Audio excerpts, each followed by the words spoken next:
السلام عليكم ورحمة الله وبركاته. ازيكم يا اغلى مشاهدين في الدنيا؟ عاملين ايه؟ يا رب تكونوا بخير. معكم ماما حوبة، فيديو جديد.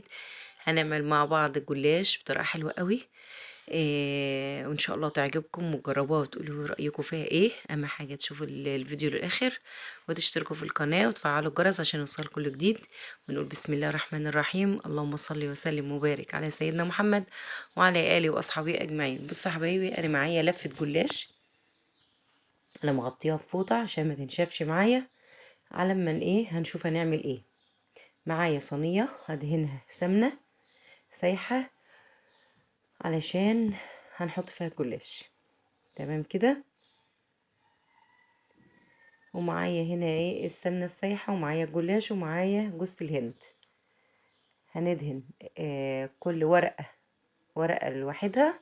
هاخد كل ورقه لوحدها ندهنها بالسمنه كويس جدا عشان يمسك في بعضه.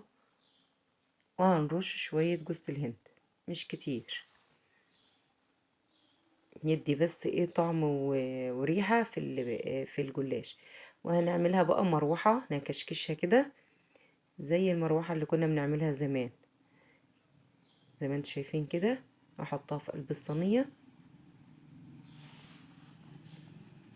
هعمل كمان واحدة قدامكم كمان. هي بصراحة انا عاملة الجلاش ده من زمان يعني، بس هو نازل ترند دلوقتي بقى ايه، الجلاش المكشكش ده، بس بالمهلبية من جوه بالقشطة الكدابة.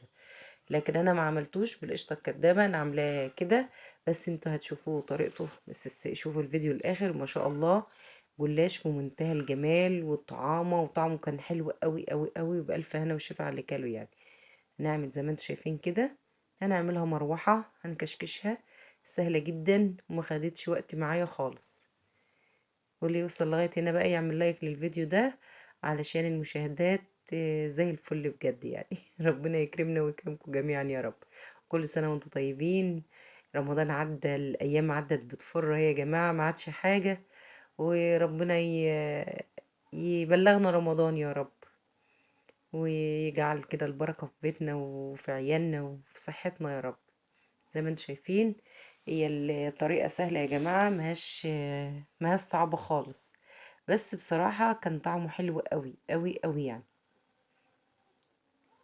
زي ما انتم شايفين، هي ورقة واحدة بس اللي باخدها، مش ورقتين ولا حاجة، عشان ما يبقاش تخين معاكي، تعرفي تسويه يستوي يبقى كله لون واحد كده. كان تمام. انا غيرت الصاج، لقيته كبير شوية. عملت في القارب ده بحيث اللي هي تيجي على قد الجلاش اللي هو تجي في مقاسها يعني.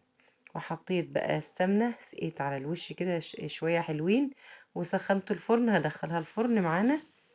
وهنا ايه معايا هنا نص كوباية سكر او اقل على حسب ما انت عايزة، وبيضة، وكوباية بيضتين معلش، معلقة بيكنج باودر اساسي، وشوية فانيليا، وكوباية لبن.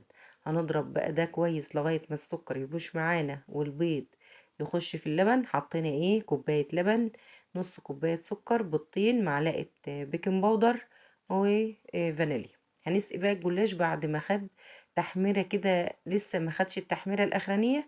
هخرجه من الفرن واسقيه بالخليط اللي انا عاملاه ده، وادخله الفرن تاني.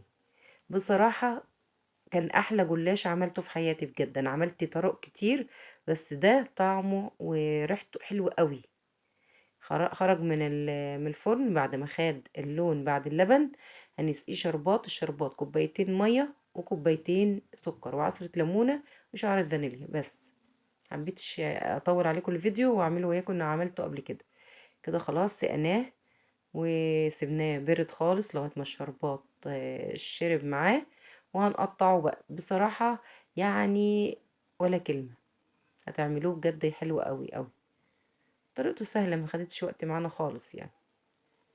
نقطع بقى مربعات مثلثات اللي انت عايزاه، وشوية سوداني كده يكسر اللون بتاعه. ما عندكيش هو كده حلو زي الفل. شوية جوز الهند على الوش برضو هيبقى حلو. وبألف هنا وشفا على قلبكم. بس تعملوه بقى وتجربوه وتقولوا رأيكم في ايه في الكومنتات كده، تكتبوا لي انتوا عملتوه ولا لا. طريقته سهلة وبسيطة وما خدش وقت معانا خالص. بصوا بسم الله ما شاء الله، الطبقات بتاعته كلها مستوية ولونها حلو.